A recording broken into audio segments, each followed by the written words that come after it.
2024 लोकसभा चुनाव को लेकर हर एक दल ने कमर कस ली है और हर बार की तरह इस बार भी चुनाव का एपिसेंटर उत्तर प्रदेश ही रहने वाला है। जहां एक तरफ बीजेपी आगामी लोकसभा चुनाव में 80 में से 80 सीट जीतने का प्लान बना रही है, तो वहीं अखिलेश यादव भी बीजेपी का रथ रोकने के लिए तरह तरह के फॉर्मूले इजाद कर रहे हैं। ऐसे तो बीजेपी और सपा की ओर से कई महीने पहले से तैयारियां चल रही हैं, लेकिन 23 जून को पटना में होने वाले मेगा मीटिंग पर सबकी नजर है। इस सर्वदलीय बैठक में आगामी लोकसभा चुनाव को लेकर कई अहम फैसले होने हैं। इस मीटिंग में फैसला किया जाएगा कि कैसे एकजुट विपक्ष प्रधानमंत्री नरेंद्र मोदी को सत्ता से बाहर करेंगे।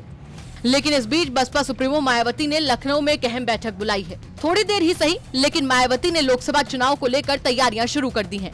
मायावती ने ट्वीट कर लिखा कि उत्तर प्रदेश और देश में तेजी से बदल रहे राजनीतिक हालात, उससे संबंधित खास कार्यक्रमों एवं समीकरणों के साथ ही आगामी लोकसभा आम चुनाव की तैयारी आदि को लेकर बीएसपी यूपी स्टेट, सभी मंडल और सभी जिला स्तर के वरिष्ठ पदाधिकारियों की महत्वपूर्ण रणनीतिक बैठक कल लखनऊ में आयोजित होगी।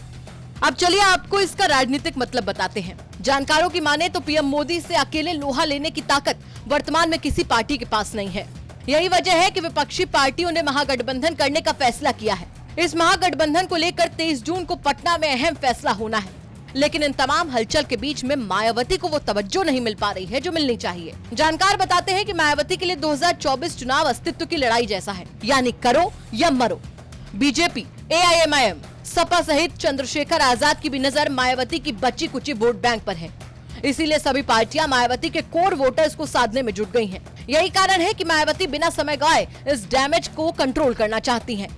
महज कुछ दिन पहले ही अखिलेश यादव ने एनडीए को टक्कर देने के लिए पीडीए का फॉर्मूला दिया था, जिसमें उन्होंने कहा था कि इस बार पिछड़े, दलित और अल्पसंख्यक वोटर्स ही 2024 लोकसभा चुनाव में अहम भूमिका निभाएंगे। हालांकि अखिलेश यादव की इस बात पर मायावती ने ट्वीट करके जवाब भी दिया। मायावती ने अपने ट्वीट में कहा था कि सपा द्वारा एनडीए के जवाब में पीडीए यानी पिछड़े, दलित, अल्पसंख्यक का राग इन वर्गों के अति कठिन समय में भी केवल तुकबंदी के सिवाय और कुछ नहीं। इनके पीडीए का वास्तव में अर्थ है परिवार, दल, अलायंस, जिस स्वार्थ में पार्टी सीमित है। इसीलिए इन वर्गों के लोग जरूर सावधान रहें। बता दें कि 2024 लोकसभा चुनाव से पहले जहां एक तरफ सभी विपक्षी पार्टियां साथ मिलकर लड़ने का प्लान बना रही हैं, तो वहीं मायावती को लेकर कोई खास हलचल नहीं है। जानकारों का कहना है कि मायावती समझ चुकी है कि अगर समय पर सही तैयारी नहीं की गई तो मामला 2014 की तरह ही नील बटा सन्नाटा ना हो जाए। ब्यूरो रिपोर्ट, यूपी तक।